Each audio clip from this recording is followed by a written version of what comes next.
Good afternoon and welcome to the Big Iron Farm Show. My name is Don Wick from the Red River Farm Network. Appreciate you all being here. It's turned out a little cool to start the day, but we turned out all right, and we're really pleased to be able to have a chance to connect. Let me introduce my team if I can. My name's Don Wick. We've got Sierra Doctor, Randy Coonan, and Whitney Pittman is around here. There she is. And Jay is right there, Jay Rader. This is a team event. We couldn't do it without our entire crew, including the folks back in Grand Forks at our headquarters. We're in for a real treat. Anybody that's in the business of agriculture is obviously at some point looking at a transition, moving that farm from one generation to the next. And this session is the best of the best. Marissa does an excellent job when we talk about defending the legacy. Marissa Nielsen, Freedom Financial Group. It's all yours.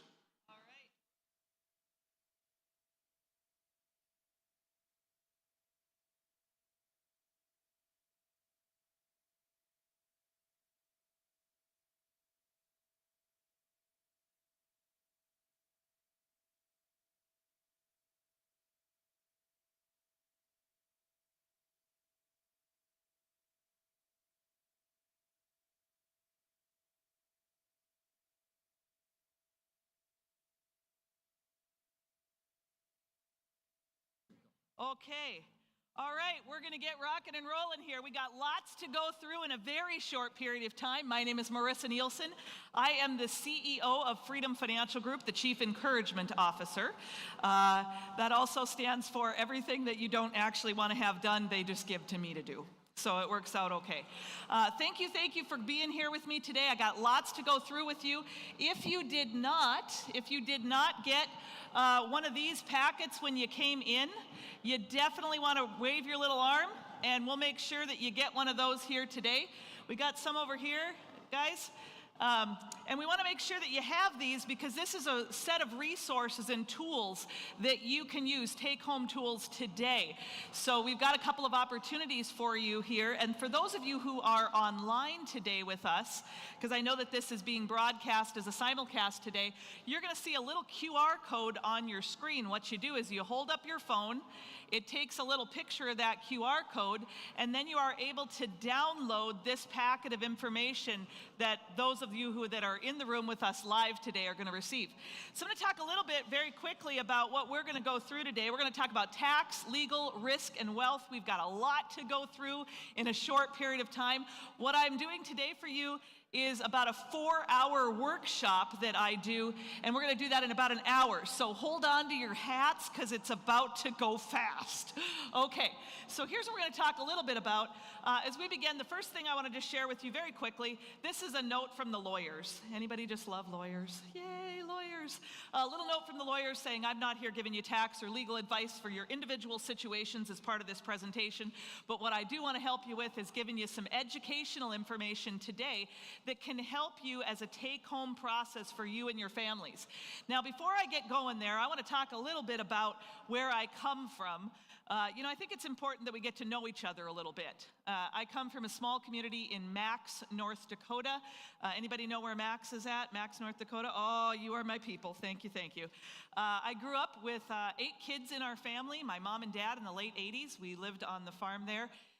And we lost our homesteaded land in the late 80s. So if you are still farming today, I tip my hat to you. Because you did something that my family could not do, which is hold on to that land during a very, very challenging time. Interest rates were high, the drought was bad, there was a lot of things not in our favor during that time. And with 8 mouths to feed, we had a lot going on. I was talking to someone earlier and they say, I still have that tractor in my barn today, and that combine in my barn today. I said, oh, that's so fun. But we learned some very valuable lessons on that farm. And one of the valuable lessons that I learned is that you can be a victim or you can be victorious. You can choose your path, and perspective is half the battle. This is the thing that I love so much about what I get to do with farmers today and ranchers today, is because we see the world differently. Our perspective matters. And when we begin to talk about your farm and your future and your legacy and defending that legacy, I want to just share with you a story about where I come from, and that is during the late 80s, the auctioneers came in. We were not able to hold on to our farm during that time, And we owed the bank. We owed the bank a lot of money, which back then was a lot of money to us. Now, today, I could write a check for that, no problem.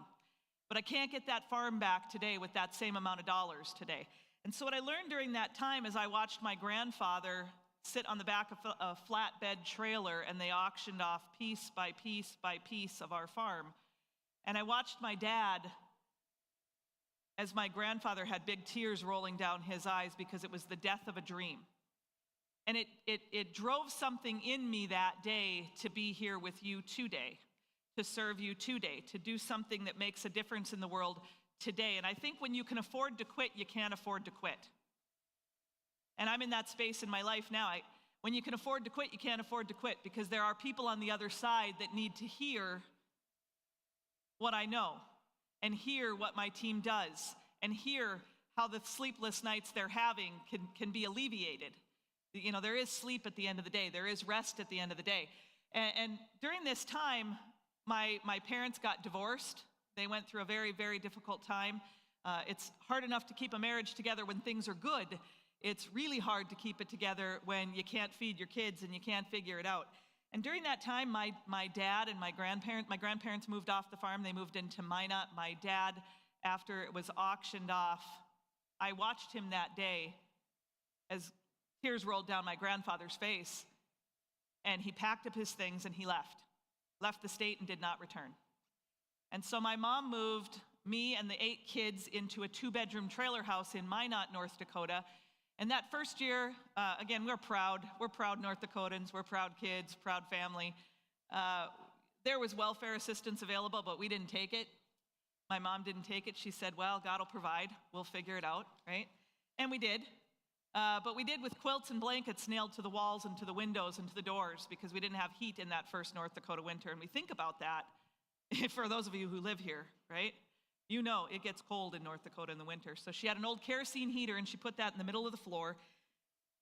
And we were watching one of those Save the Children, like, infomercials back in the day. Do you remember the Save the Children infomercials? I was like, I wish someone would come and save us. And I looked up at my mom and I said, Mom, we're like those poor people that they talk about on TV, but we're not just poor, we're really poor, because they have food and we don't have food. What's going on? And she said to me one time, Marissa, you have a choice. You can be a victim or you can be victorious. What will you choose? And it stuck with me my entire life, all these years later. And it's one of the reasons that we're here together as a team for you today, because I believe that there is freedom at the end of the day based on your perspective and what you do daily, the daily decisions, the small actions over time that we take in our families will make or break us. And so this is an opportunity today to kind of go on that journey with me. And I'm going to talk a little bit about creating a GPS for your family and for your life and for your future. As part of that GPS, there are 4 core things that we're going to talk about. We're going to talk about tax, legal, risk, and wealth management strategies. And really this all comes down to a couple different areas, which are your goals and your priorities and your concerns. And what do you want to have happen with your family today? What are the areas today that you can begin to plan for and create a guided planning system for you and for your family and for your children? Because at the end of the day, and I always make people a little mad when I say this, so take deep breaths. I'm not trying to make you mad. But your legacy is not your balance sheet. Who's with me on this? Your legacy is not your balance sheet. Said by every mother on the planet. I'm a mom, I'm a grandma. And here's what I know. My legacy is the people I leave behind and how I leave them behind. The values that I instill in them, the work ethic, the life, who they become of people of service. And so part of our process is to really help people be free and walk them through that process of what do they do? What's part of that planning process? So we want to get to know you. We want to help you and your families as part of that process. And one of the very first areas that we talk about is really structuring for success. And again, I want to just, for those of you that are in the room that might want a downloadable version of this, there's a little QR code here at the top. You just hold up your phone, you get that out, and that'll download right into your email inbox once you put in your email address. So when you're structuring for success, many times people will ask me the question, how do I know if I'm structured correctly? How do I know if this is going to pass correctly? How do I know if I'm in the right place at the right time doing the right thing? Well, there isn't an exact perfect science for every family on this, but here's what I've learned. Over 30 years of doing this, in the last 30 years, and the thousands and thousands of plans that my team has helped establish with families today, here's what we've learned. That if you want a secured legacy, it starts with your vision, your purpose, and your goals. What's most important to you today in your family? Writing that down, getting that in place today, and asking these 5 questions. So if you remember, there's only a few things that I'm going to ask you to really write down today, but this is one of them. Why? Why must you do it? What? What must be done? Who? Who can help you? How? How do we do it? And when? When will we do it? When will we start this process? When will we get something on paper? When will we put something in place that will make sure that our families have a plan in place? For those of you that are in the room, I was talking to several yesterday that were still farming, actively farming today. And I said, you have a whole list of wealth of knowledge of how you do things, of when you do them with, and who you do them with today, that your family may or may not know, that your spouse may or may not know. That's why we want to get some things on paper, because securing your legacy is about putting the plan in the middle in place. And a plan is not always perfect. It takes time. But let me just show you what a plan looks like. Now, before you leave here today, I'm not here to sell you anything. I'm here to do 3 things: educate, empower, and equip you to make good financial decisions when you leave.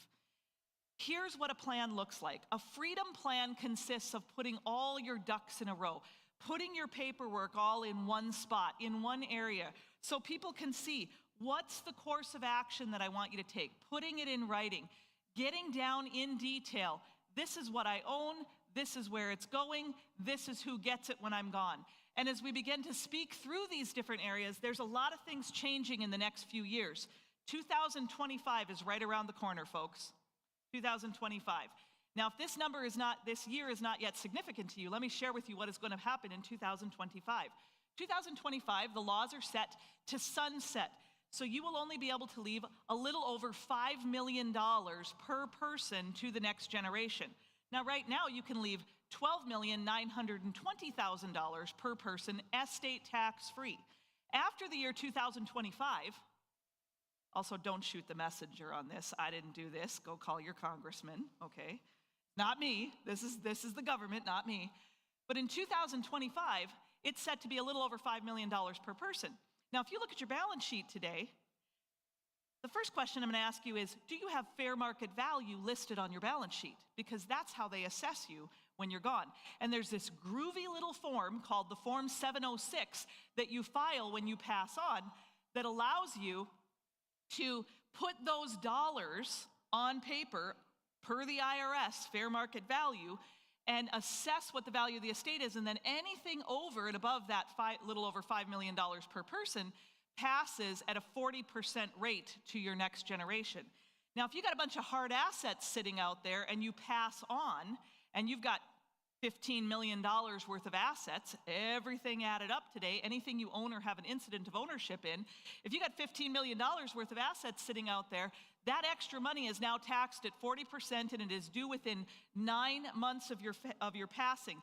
There's a little section of the code, section 6166, you can write that down, and under section 6166, if you're wondering what the Internal Revenue Code says under section 6166, it says that if you can't get financing from a local financer, or you can't come up with the cash within 9 months, the government has a plan for you. Woohoo! Guess what it is? They're going to finance the debt that you now owe them for the estate tax, the death tax, the inheritance tax. And when I say they're going to finance your children on how much they owe. Now, this is really, really important because there are some things that you can do to avoid many of those things. And one of the very first things I'm going to ask you is probably the most important question that we start with, which is this.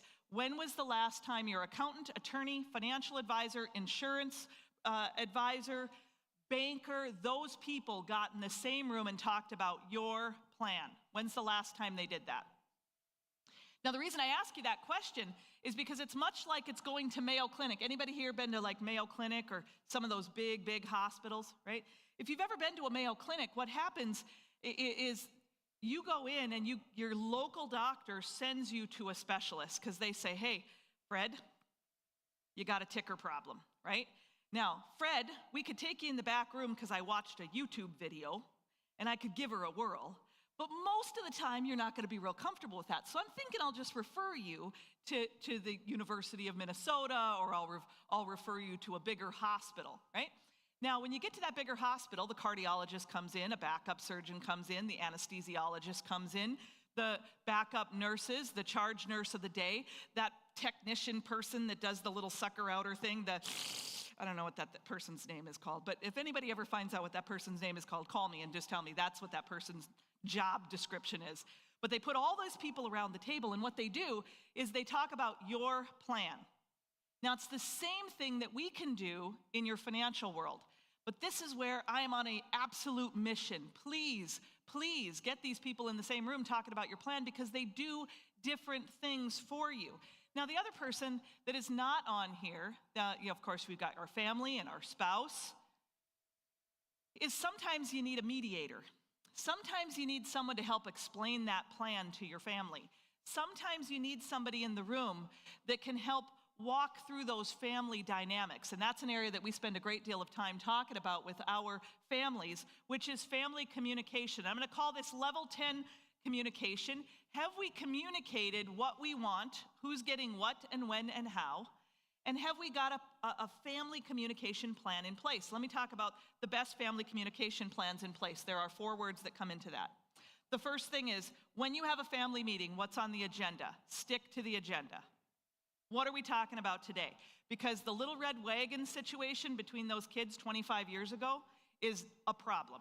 And we don't want to talk about that today. We want to talk about what can we actually solve today. So the little red wagon gets off the table from past fights. What's on the agenda today? The second thing we talk about is our obstacles. What are the things that are obstacles to us getting this plan put in place for who, what, when, where, and how? The third thing we're going to talk about is our options. What are some of the strategies and things that we can put in place? Our options. And then the last thing is our action steps. What actions will we take coming out of here, and when will we do those?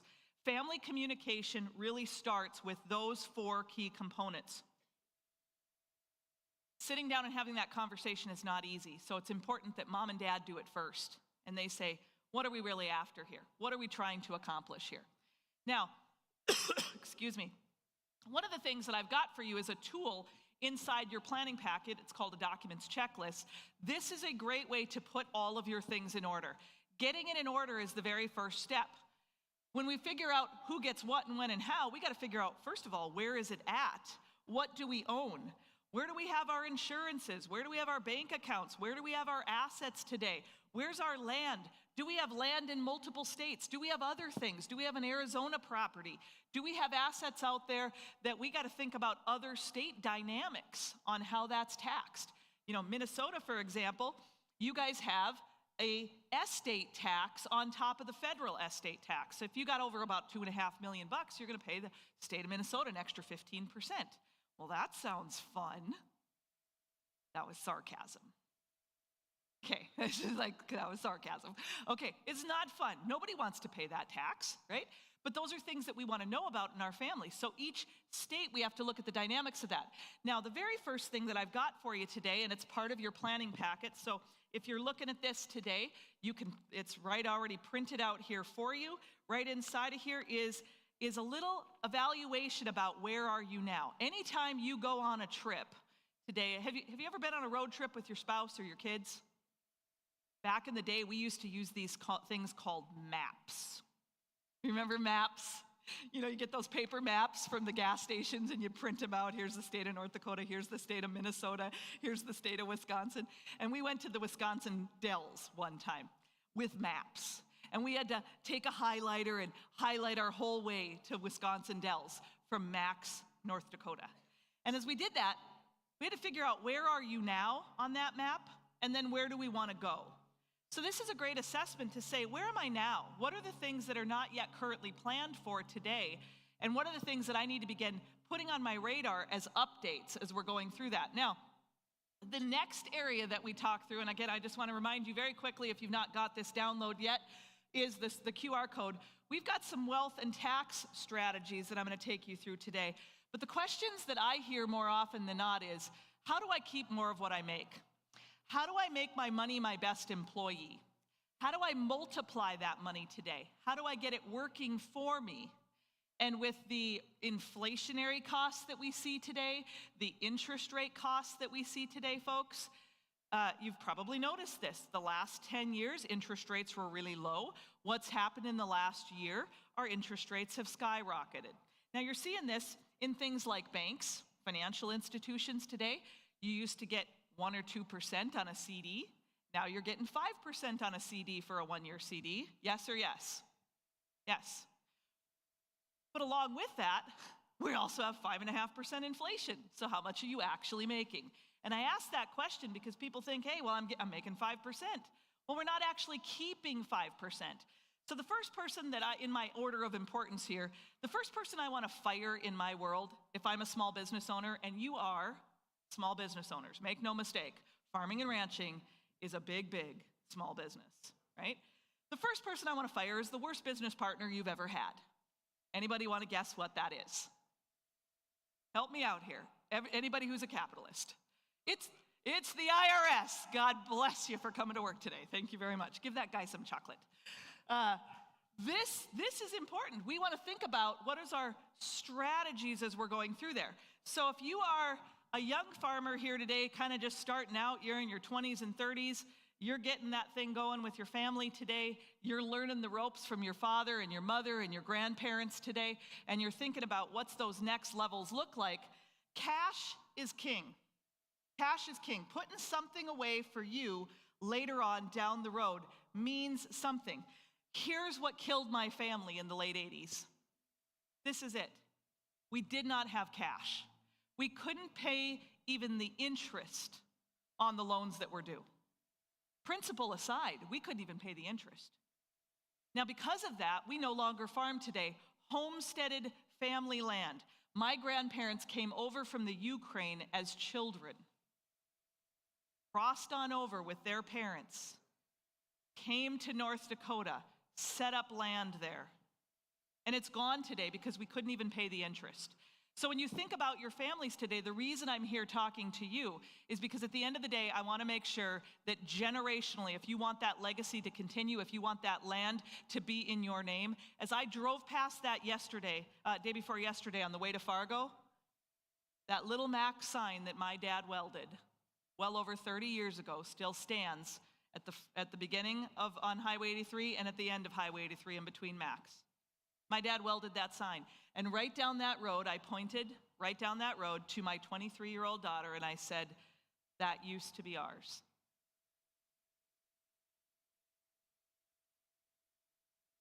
We have a decision to make about what we do daily right now.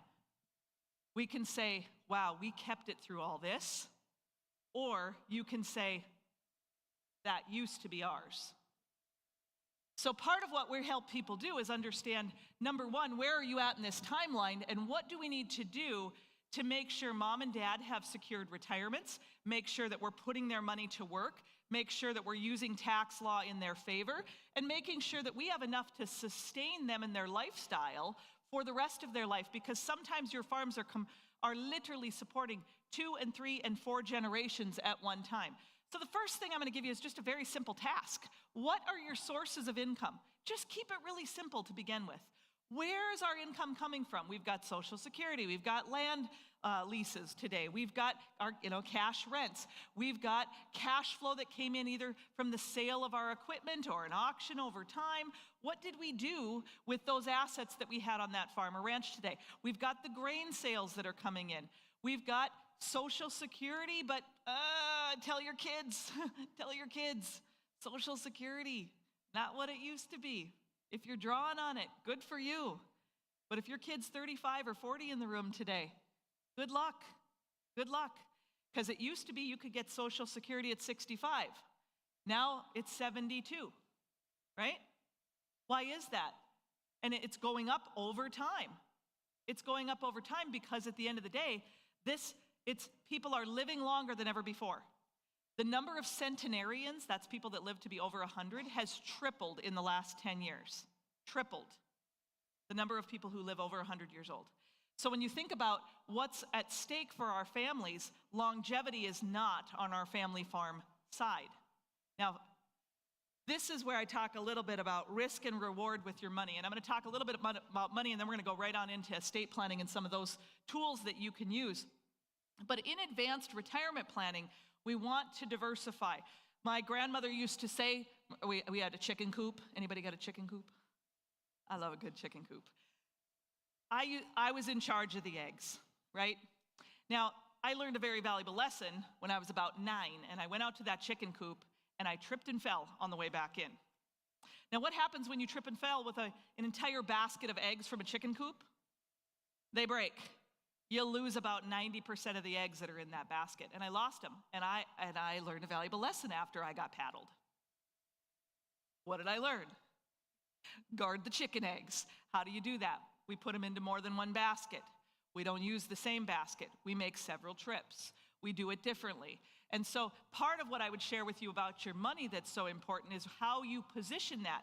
Some in secured and fixed, some in investments that will keep pace with inflation over time. There's a couple of different strategies that I'm going to give you, but the first thing I want to give you is how to make sure that the fleecing of America can stop. So there are different ways that you can invest your dollars today. The first way that you can invest your dollars is what is called retail investments. The second way that you can invest your dollars is what's called an institutional investment. In a retail investment, your investment person is going to get a sales charge or a commission. Every time they buy and sell you products, they're going to get a commission off those products. So the question I ask you is this: did they sell you the product because it's the best thing for you, or did they sell you the product because it's the best thing for them? Now, I want to be in partnership. So my best friend is a real estate agent. She's been a real estate agent for a long, long time. But every single time, this beautiful gal knocks on my door, it's 6%, right? She's retail. Every time she buys, every time she sells. Now, I have business partners that I own real estate with today. And as part of that, what's good for the goose is good for the gander. They take a portion, I take a portion. We make sure we both watch the property. See, my real estate agent does not come back after they sell me the property, fix the roof, mow the lawn, paint the fence, take care of that thing, right? You ever had a real estate agent do that for you? They don't do it. That's not their job. Their job is sell the property, make a commission, move on to the next guy. Same thing happens in the retail world. In the institutional world, you go into partnership with them. So they take 1 or 1.5%, and you get 90%, 99% or 98.5% of that. They take their 1, you take your 99. Now, the part of that that's so important for you is that we ask good questions. If you get nothing else from this slide, here's what I want you to know. We've got to ask better questions about the portfolios that we're positioning our money into today. You have worked a lifetime. You have worked an absolute lifetime to accumulate the dollars that you have, and you want to make sure that wherever you're accumulating those dollars are secured for your future. Some is taking calculated risks. Others are over here in a secured bucket and a secured pot where, hey, if I need that money and things change in my life, I've got the cash flow to take care of it. Now, there's a few other questions that I would ask an investment person today. One of those is, tell me about how inflation and taxes impact my plan. Another area that I'd be asking some questions about, again, how do you get paid? Let's put that in writing, ding, ding, ding. Get a little email out and say, hey, how's that whole thing wash out for you at the end of the day? How do you get paid today? Is it a fee for service? Do you get paid for the advice that you're giving? Do you get paid a percentage of the cash flow that's coming out of here? How do you get paid? And then a few other areas about when you're thinking about the diversification of that. Did I put all my eggs in one basket, or do I have it in a couple of different spots? Now, that doesn't mean a couple of different people. That means a couple of different types of products and services. Now, there are annuities. I got a lot of questions on this, annuities versus CDs, over the last few days as I've been here at the booth. And, again, I speak, teach, and train literally all over the world. I was doing just recently this summer in Dublin, in Ireland. I'm heading over to Switzerland soon. I'll be in Minnesota. I'll be in Wisconsin. You name it, I'm a road warrior, right? But I get questions all the time about money because I'm a money and business strategist. And part of that estate planning process is to really think about utilizing our tools. There are 3 types of annuities, and I want to give those to you today. There is no specific company that I'm giving you advice on here. I'm giving you how they work. Now, annuities are a CD alternative, and they grow tax deferred. Ultimately, you have the ability that these assets inside of here can go into a fixed account, an indexed account, which is based on an indice like the S&P 500, or a variable account, which would be a market-based mutual funds, things like that you've heard about, those sub-accounts. So there are 3 different areas that they can go into today. But I just had a guy at the booth earlier said, well, I can get 5% on a CD. I said, yep, but in a year from now, that 1-year CD, what will it be worth? And we've got to ask better questions about a year from now. If you can lock your dollars into something that you can get 5.5 or 6% for the next 3 years, and you know it's secured and it's guaranteed and it's got a backup, well then ask some questions about things like that. If it's locked in for 10 or 20 years, you got to ask a whole different question then, right? But there are pieces here today. These are just some of the products that are on the marketplace that I see people asking questions about. So I started to add that into our presentations to give you a basic level of things that you could talk about with your people when you get home today. Now, these are the 3 basic pieces about annuities that are important as we talk about that tax deferral and how they're based on market rates. If you got questions about this, you can definitely visit with our guys afterwards. I've got an entire team of guys. I don't know where they're actually at in the room here. If my guys are in the room, you know, I'll give a little wave. Great. So we've got a team that you can answer any questions when we're done here today. But this is an area I want to spend a little bit of time on, because if you're looking for tax-deferred investment accounts, if you're looking for places like that today to lower your income tax bill this year, this is something you can still do this year with your people. So you want to talk to your accountant about it, you want to talk to your financial people about it. The first one is what's called a solo K. And you've got the ability to put a little over $73,000 if you are 50 or older back. And this is 100% tax deductible. I'll show you the exact line on your tax return in just a minute. The second area is what is called pension plans. Now, we do a significant amount of pension plans and retirement plans.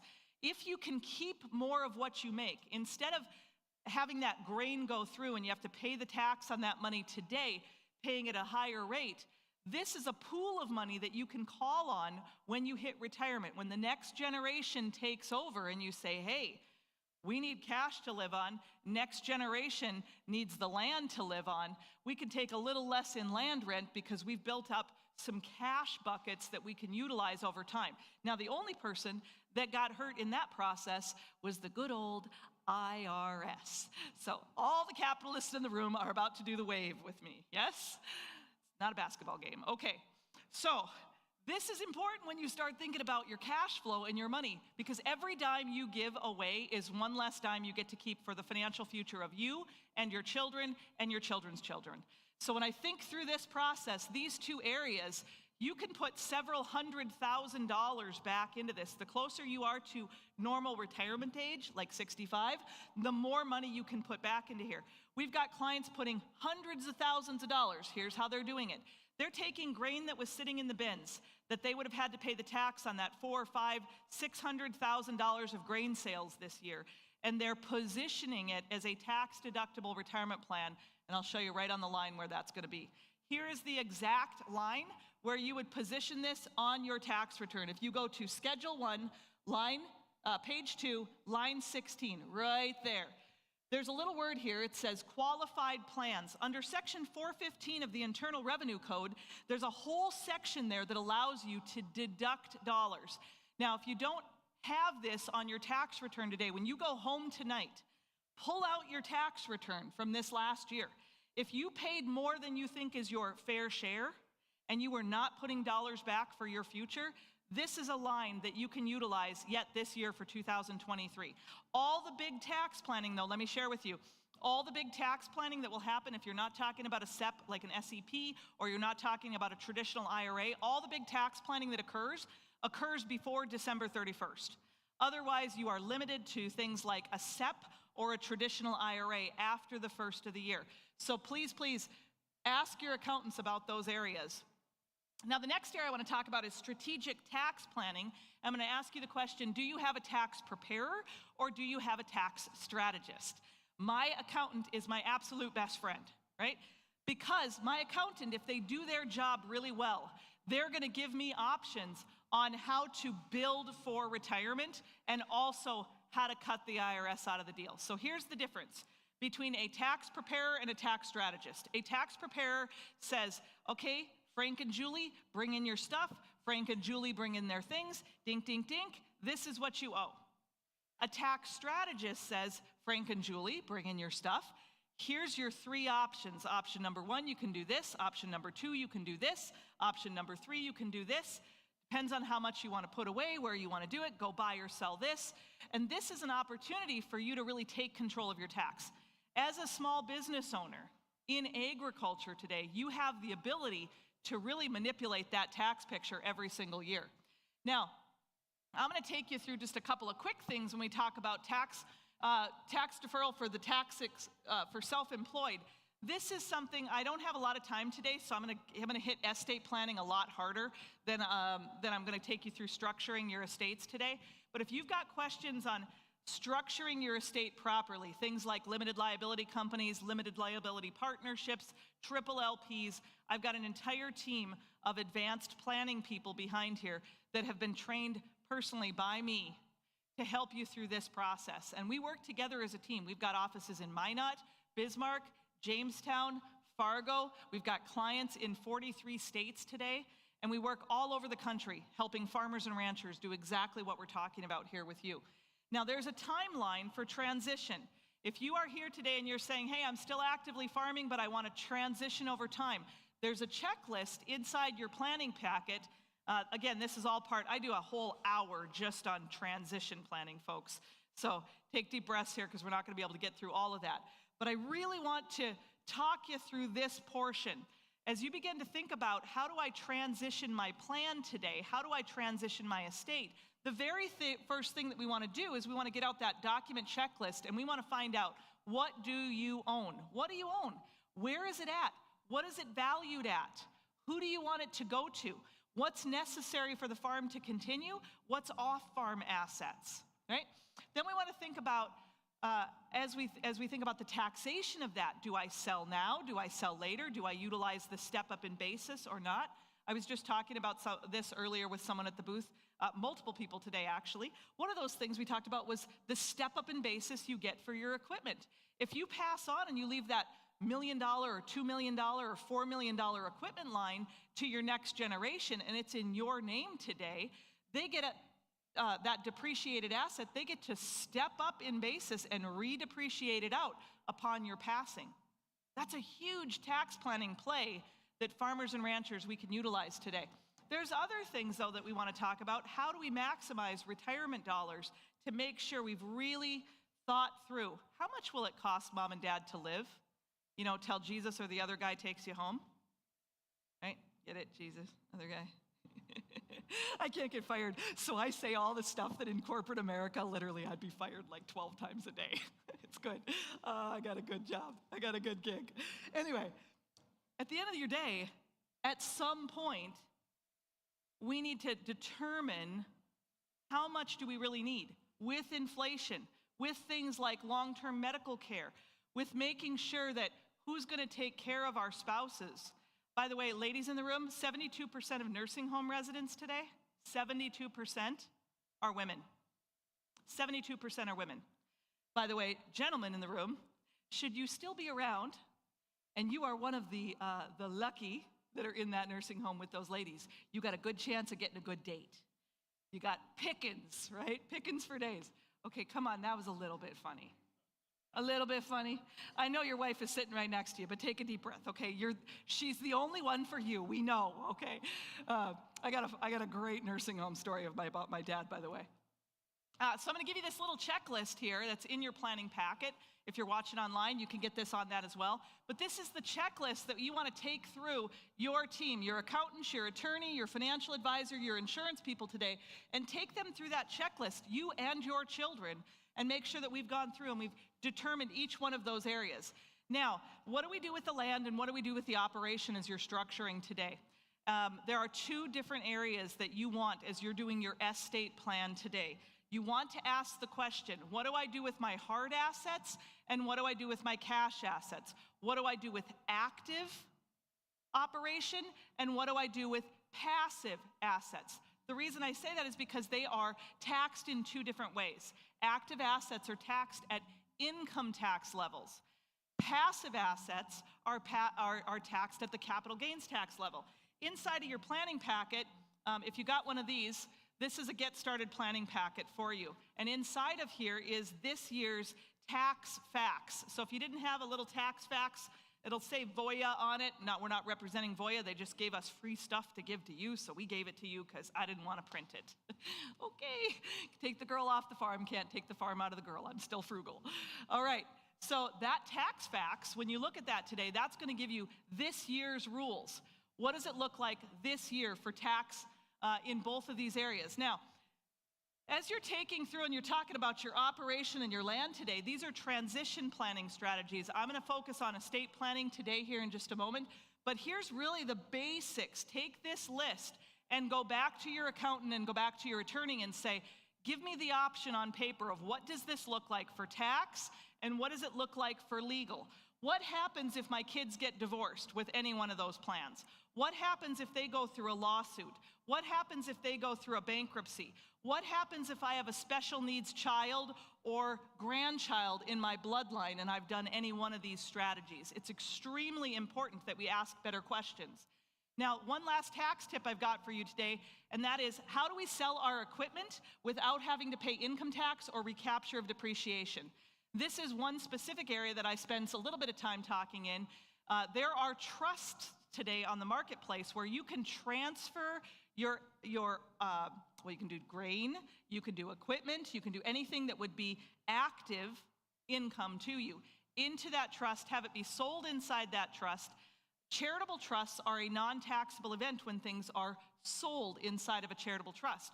So if you transfer in $3 million worth of equipment and you sell that equipment inside your trust, $3 million of depreciated equipment taxed at 40%. Anybody doing the math here with me? What is that?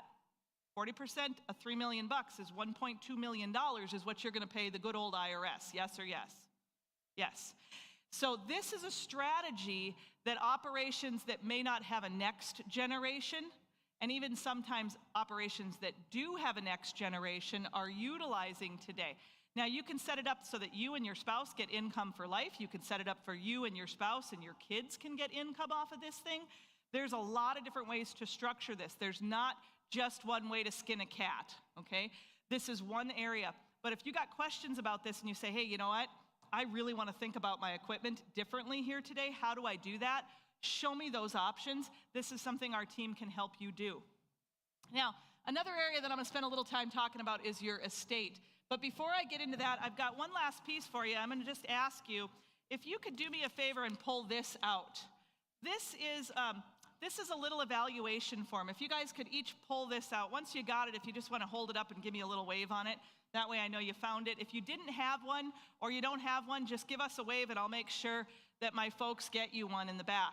But this evaluation form is really important to me because every year when I do farm shows, I read every one of these that come back.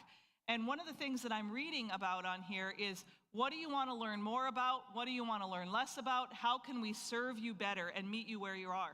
Because I only get so much time with you. And so the second thing that we have on here is if you're interested in, I call it kicking the tires. You ever heard the kicking the tires? Right. If you're interested in kicking the tires and you want to get a second opinion on where you're at, we will do a second opinion for anyone that attends our workshops. That's a free second opinion for our first appointment with you. Now, we are paid advisors. We are consultants. When I say we, not me, I don't actually do this. That's what my team does. I speak, teach, and train, and I do visionary work with you. I do family communication work with you. I walk your families through that process if we're getting stuck in those areas. But all the logistical planning, my team does for you and with you. But if you can fill this out for me, if you want to pull that out, before we're done here today, I got guys at the back. You can just hand it to them on the way out. The only thing that I'd ask that you not put on there is that the presenter is not funny or she's ugly, okay? That will hurt my feelings, and I would feel bad. So just put, you're kind of funny or something. And then if I wasn't, just say nothing, because if you can't say something nice like Thumper from Bambi, you just say nothing at all, okay? So I'm teasing a little bit with that, but we really do want to hear from you and know how can we do better so that each one of these that we do, you've got an opportunity to get really good information.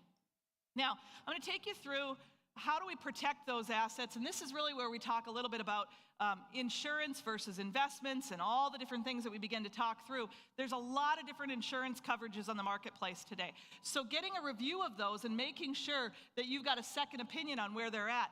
Things like life insurance that I see blow up on people a lot. They purchase life insurance policies and they ask this question about, well, I was building a retirement plan. I don't know if that was a retirement plan, guy, right? Where's the ROI on there? Where's the return on the investment with that? Now, there's a place for life insurance for many families in farming. A lot of times where I see life insurance really work well for you is when these kids get the farm assets that are hard assets and these kids get insurance dollars. That's a really great place for where people have an opportunity. But there's a couple other things that I want to talk about a little bit more today. One of the areas that I want to talk about, and I only have a few of these packets today. I don't know how many are in the room. So for those of you who are interested in this, this is a long-term care planning guide. Now, this is something new that we've just begun to give out in the last year or so. In the back of here, there's an entire checklist for you and your spouse and your family members today to go through and put in who's going to care for what, and what are your wishes, and what do you want to have done? Do you have an extended care plan? Because a lot of times I see people that have a really great estate plan, but they haven't thought about the nursing home, they haven't thought about in-home health care, they haven't thought about assisted living care, they haven't thought about full-on nursing home care, because we don't want to think about stuff like that, right? But at the end of the day, there are questions that we want to ask because there's really only 5 ways to pay for long-term care. You can pay for it out of pocket, right? Just have enough cash to do it. I got clients paying literally $15,000 a month for long-term care. I've got some that are closer to $18,000 a month for long-term care. My dad passed away 2 years ago. He was in an assisted living care facility in Minot, and we were at $6,700 per month for assisted living care. So when you begin to think about the dollars that can go into long-term care, it's really, really important that we have a plan in place for that. There are annuities on the marketplace. There is something called a hybrid life insurance policy. For full disclosure, this is what I own. This is what I purchased. I purchased a long-term care with a life insurance policy because I wanted to get a 2-for-1. I wanted to have my life insurance. If I passed away, my family would inherit something, but I wanted to make sure I had a pool of money I could use for long-term care if I got sick or hurt. Now, why did I do that? Because in 2015, my fiance called me and he said, "Hey, babe, I can't walk." I said, "What do you mean you can't walk?"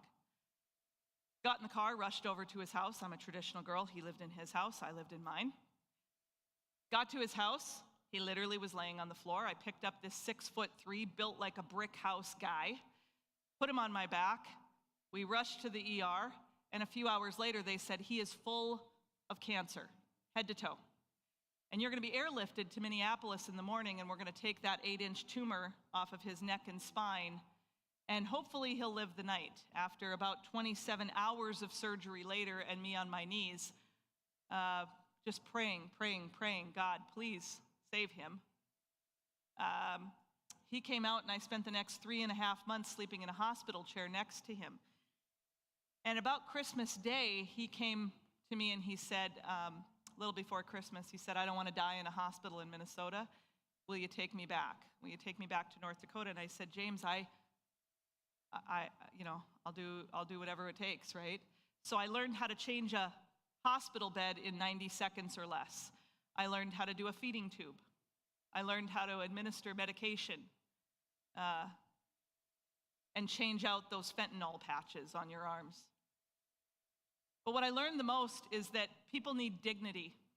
And if you're a caretaker in the room, or you know a caretaker in the room, first of all, just go hug them and love on them a little bit, because it's a hard job. But as I watched him go through this cancer, I began to think about my children. And I began to think about the things that I had to do for him as I bathed him and I helped him with the bathroom and brush his teeth where he couldn't lift his hand to do that. When you really become engrossed in this and you begin to say, well, what do I need to do differently to make sure that my family is provided for, my spouse, my children? I didn't want to become a burden for my children. So I said, what can I do differently? And I've got things in place today to make sure that you do that, because, we think about long-term care for people that are 90 or 95 years old. We don't think about it when we're young. We don't think about it when we're still walking around and we're doing really well, right? We say, well, that's for the old people, right? But it's really not. It's for all of us. Because at the end of the day, these are the things that affect us. And so as I begin to think through this with my family, I begin to think about, how do I communicate it differently and better for you in estate planning? So here's part of a risk management review. These are things that if you're in the room today, we will do this for free for you. We'll go through your insurance policies. We'll make sure your long-term care, your life insurance, your disability, the policies that you're spending dollars with insurance companies today will be in place at the value you wanted them for at the right time, and you make sure you get a second opinion on where you're at with those things. Now, there's a lot that goes into this today, and we don't have time to get through all of it, but I will say, as we're taking through this next section on estate strategies, I get a lot of questions on what's included in my estate. Now, as I mentioned, that's Form 706 before. When we pass on, if our estate is over a certain size, we have to fill out a form with the IRS. Your accountant does this for you. It's called a Form 706, and it details all of your assets, which is why every single year you want to pull out your balance sheet and you want to say, what did I do differently? How much more do I own today? Where's it going today? What's it look like at this point? Because those tax laws are always changing on us. Now, let's talk about what's included in your estate. Everything that you own or have an incident of ownership in. Everything you own or have an incident of ownership in. So things like your life insurance that you personally own today. If you own your own life insurance policy and you have a $5 million insurance policy on your farm, or a $2 million or a $500,000, you own that policy. It's included in your estate upon your passing. Which, by the way, side note for those of you who are interested in that long-term care conversation, if you have long-term care and you have cash value inside those life insurance policies and you own the policy, that's an asset that's an assessable asset for your estate. So you really want to think about that for you and your family when it comes to who's getting what and when and how much. Now, there are a couple different ways that you can do this. The first thing that you can have is you can have a will. A will says, I love you, honey. This is who gets it, right? And it passes outright to them.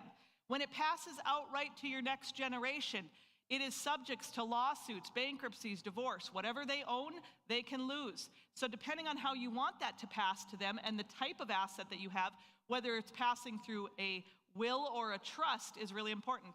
There are a couple different types of trusts on the marketplace. Now, I teach this in a larger day on a longer time. We don't have time to do that today. But there are two different types of trusts. The first one is called revocable. That can be changed at any time. The second one is called irrevocable. That cannot be changed. That's kind of like the Fort Knox of trusts. Once you put that thing in place and you put assets in it, that is what it is. And so as we begin to think about your trust planning today and the different types of trusts, really look at each asset and say, might I make a different decision with this 5 years down the road? If somebody died, if somebody got divorced, if somebody got sick or hurt, what would I do differently with that asset in a revocable versus irrevocable trust? A couple other documents as we begin to think through this is what do I want to have pass outright? Things like your equipment. That's a big one. Because you don't want the next generation to have, most of the time, you don't want that next generation to have to keep a couple of different sets of balance sheets. Things like a trust balance sheet and the one for their Schedule F or for their LLC. So as you think about these different areas for your farm today, who are you giving that legacy to and what are you giving to them? Is that efficient? So when we talk about wills and trusts and healthcare directives and durable power of attorneys, one other area that we talk about is quitclaim deeds with life estate. That's where you own a chunk of land, right, an asset today, and you can quit your claim on that and give that to the next generation. But when you quit that claim today, you may want to retain the life estate, the income off of it till Jesus takes you home. And as you think about that, just think through that process, because nursing homes are at stake, families are at stake, next generation's assets are at stake if there's a lawsuit, a bankruptcy, or a divorce. The two types of living documents that you want to have in place, everyone in this room needs these two documents, everyone. If you are over the age of 18, we need these two. The first one that we talk about is a healthcare directive. That is who's going to make your medical decisions. In the middle of the night, I had to call my team, and I'm sitting in Trinity Hospital literally praying over this man that I loved very much, about the pain that he was in because we had to wait until my team showed up with documents because he was not prepared. You know, we were, you're in love and you're dating, you're doing all that stuff, right? You're not thinking about, hey, we should probably get your legal documents in order. So in the middle of the night, at 2 o'clock in the morning, he's in great pain, but we couldn't give him the medication because we had to wait for the legal documents to be signed, otherwise it wouldn't be legal, right? And so I learned a valuable lesson about you can prepare or you can repair. Which will you choose? You can prepare or you can repair. Which will you choose with your families today? And so this particular document, the healthcare directive, if you are in the state of North Dakota, we will do this with you. We'll help you through this process. The next one is called a durable power of attorney. This puts someone in place financially to make sure that they can make your decisions for you financially while you're still fogging a mirror. You get it? Still fogging a mirror? Okay, thanks. I just want to make sure everybody's still awake. It's kind of quiet in the room. Now, I want to take you through this last slide, probably one of the most important slides that I can give you. When you're on your way home today and you're in your car or you're in your truck, I want you to ask yourself the question, what do I need them to know? What do I need them to learn? What do I need them to do? What do I need them to know? What do I need them to learn? What do I need them to do? What do I need my spouse to know? What do I need them to learn? What do I need them to do?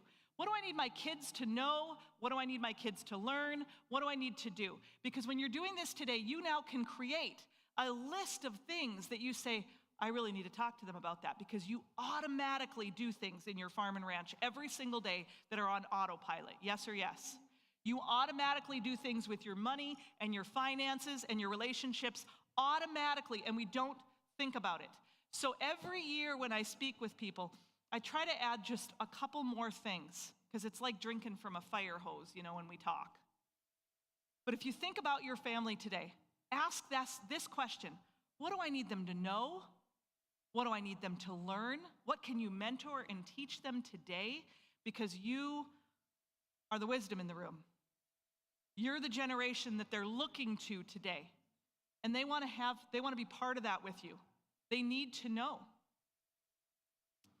Know, learn, do. And then alongside that, we're going to ask these 5 questions. Why? Why must we do it? What? What must be done? Who? Who can help us? How? The how comes from the who. It comes from that team sitting around the table. You, your family, and your financial team sitting around that table, building out a plan that works for you and your family. This is how we build a plan. I've got a worksheet in here for you as well to take you through determining your goals, number 1. Then from the goals, we take you through building out a strategy, then executing that strategy, and then monitoring it. You can't just do an estate plan one time. When you're doing your estate or your succession plan, this is year in and year out. You got to go back in, just like a doctor who loves their doctor. Yeah, people don't love going to the doctor. But we need a checkup, because we need a check-in, a checkup. Because when we check out, someone needs to know, what do we need to know? What do we need to learn? And what do we need to do? Yes or yes? Yes? Yes. So this is a little form we've got for you to help you get started with that. There's also a little planning kit inside of here. If you are interested in visiting with our team, you've got a little evaluation form, which is now blown almost completely off the stage. If you grab that little evaluation form, meet our guys at the back and just let them know, hey, I'd like to visit with you a little bit more on that. This is a tire-kicking conversation. We want to give you a second opinion on where you're at. And if you got questions, we're here to help you find the answers for you and your family of what works best for you. So I want to say thank you so much for the opportunity to serve you today. It is truly, when I say this, guys, I really hope you hear my heart. It is truly my honor that I get to do this. I get to do this as a job. I get to do this as a career. I get to serve people and sit next to hospital beds, and I get to do things, and I'm not here to convert you anything, so just take a deep breath, right? Listen to corporate America. But I get to hold hands and pray over people that are going through rough and tough stuff. And my team gets to make sure that their documents and their finances and their situations are in order. And I don't take that lightly. I was just visiting just very recently with a family, long-time family client. I've been doing this a long time. So for 30 years, you know, you get to know people. And as I was on the phone with this family, and they're dealing with cancer and end stage, you know, one of the things that he said to me was, I'm at peace that I know my family's prepared for. I did the work. Everything's going to be okay with them, and they're in good hands when I'm gone. And now I don't say that as self-service. I say that because if there's just one of you in this room, just one, that will take some of this and go back out and do it, that will take some of this and go do this for you, for your family, you will prepare and not repair one day, then I lived a life well lived. And I'm so grateful that I get to be here with you today. Thanks so much for being with us. If you have any questions, our contact information is there, and I'd love to serve you or answer any questions for you. Thanks for having me today.